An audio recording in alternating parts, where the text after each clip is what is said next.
This video is supported by A-Main Hobbies. Click the link in the description below.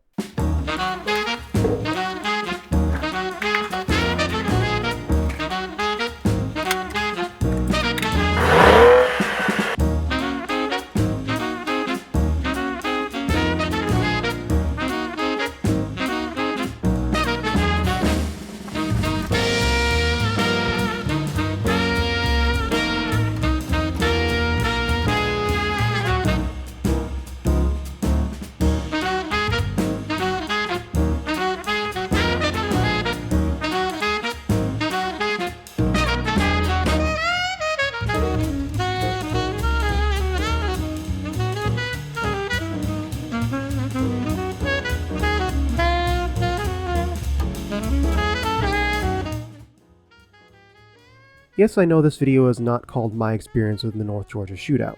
This is because YouTube doesn't really like that word very much in the title. Too many other not-so-savory videos out there with similar ones. Anyway, with that explanation out of the way, it's time to talk about how my first 8th scale race event went. Before we get into the actual event, let me set the stage as it were. This is the first year of the new regional race called the North GA Shootout. It was held at the Raboon Arena in Tiger, Georgia, otherwise known as the middle of beautiful nowhere. The same place that the Peach State Classic was held last year, and luckily it was under a big roof so Mother Nature couldn't spoil the fun this time. The race organizer was the same person that did the Florida Championships, and he did a pretty good job at keeping everything going at a very good pace throughout the weekend. This is the first big race where I went where 8 skill cars are being run, and I actually competed with them. In this video, I'm going to show you how it went, and what it's like for an average racer like myself. The last thing I want to say before we begin is thank you to A-Main Hobbies for supporting this channel. Anything you guys buy from the A-Main using the affiliate link in the description below will directly support this channel as well. Without further delay, let's begin.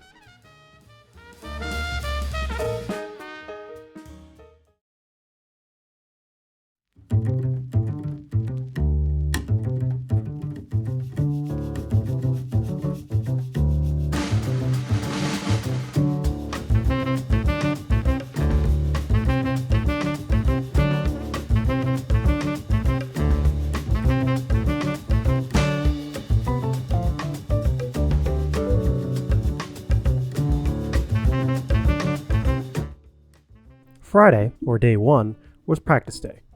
Now, something that a lot of race dressers struggle with is making sure everyone has a decent amount of practice without having to stand in line for an hour. During this event, however, there was an attempt to remedy this issue. It basically worked like this.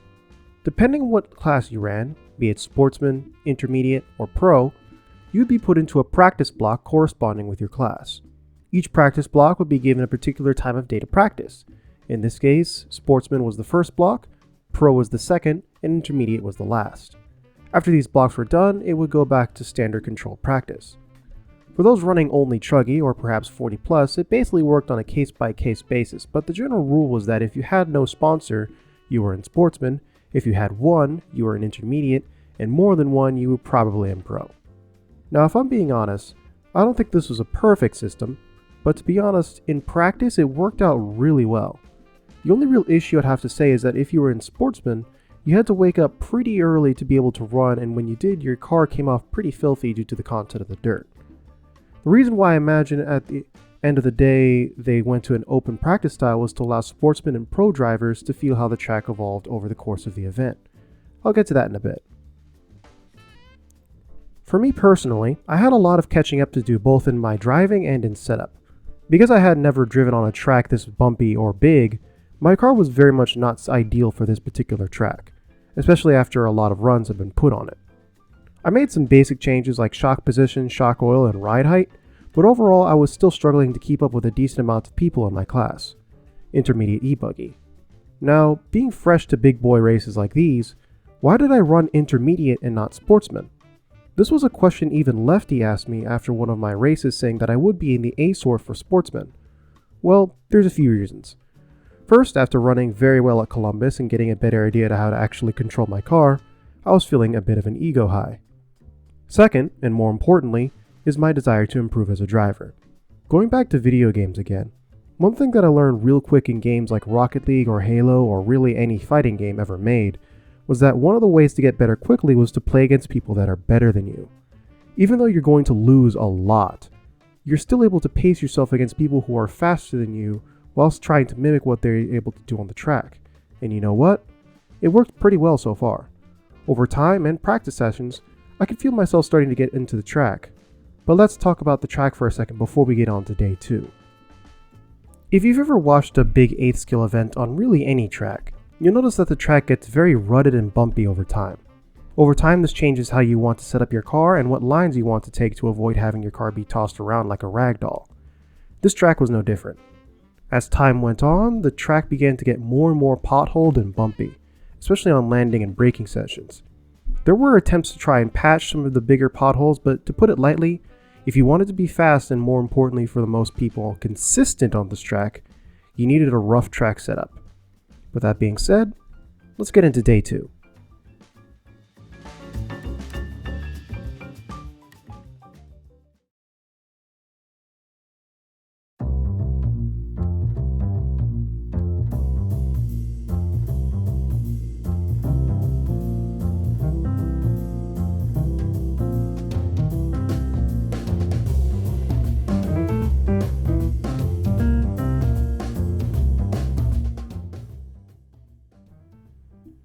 Day 2 qualifying day.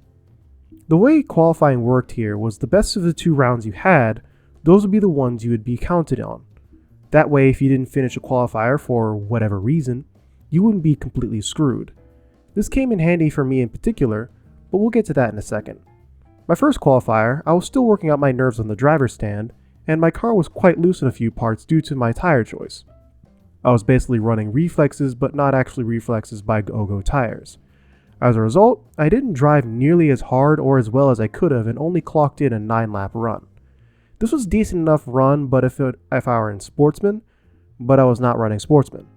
This landed me quite near the bottom of the intermediate lineup. After this run, I asked around for some tire choices on a more consistent tire that would give me better grip on the loose stuff but ultimately smooth parts of the track. After asking around, I settled on these right here.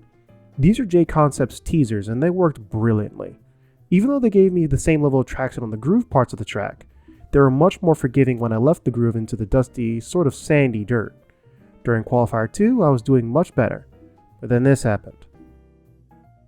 The ESC had come loose from the double-sided tape that I had used and pulled the 5mm plug with it, shutting off my car and pulling me out of the qualifier. To put it simply, I was annoyed, frustrated even. Even more so as I knew that I was on a 10-lap run and had the potential to put me in the B and possibly A grouping of intermediate E-buggy. Off I went to check out all of the hardware of the car, made sure all of the terminals would stay in the battery connectors, and made sure to Loctite everything that needed to be Loctited, as to be sure absolutely nothing could go wrong during my last chance qualifier, otherwise known as qualifier 3. Luckily this time, nothing went wrong in the car and I was able to finish the race with a 10-lap run. If I had only gone off the 3rd round of qualifying, I would have qualified 10th in the A main. Too bad that's not how it turned out. Even with my good final run, my previous first run was slow enough and thus dragged me down to the top of the C grouping. Still, I was in the top of the main or C main qualifying wise, and I did still have the chance to bump up into the B main. So, how did that go?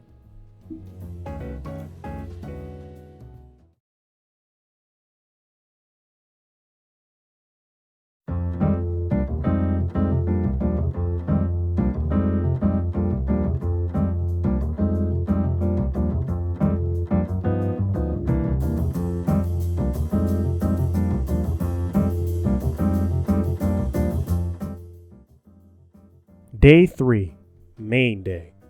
I was up early in the morning to get my car ready and triple check that nothing was going to go wrong. Eventually, it was my turn to go up, and I would show you how it went from my perspective, but my GoPro died as I had forgotten to charge it the night prior. Seriously, these things will go dead in like a day if you don't charge them.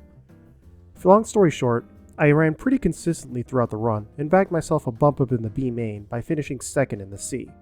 Finally, the car was handling exactly how I wanted it to, and I had the confidence to push it when I wanted to. After this run, I went into the B main, and this time, I can show you how it went from my perspective.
In the end, I finished 6th in the B main after making up 9 positions overall.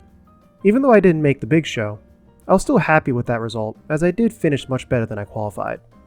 In conclusion, this was a very fun event, and I definitely look forward to going to the next one, probably Wicked Weekend in the Gainesville this coming July.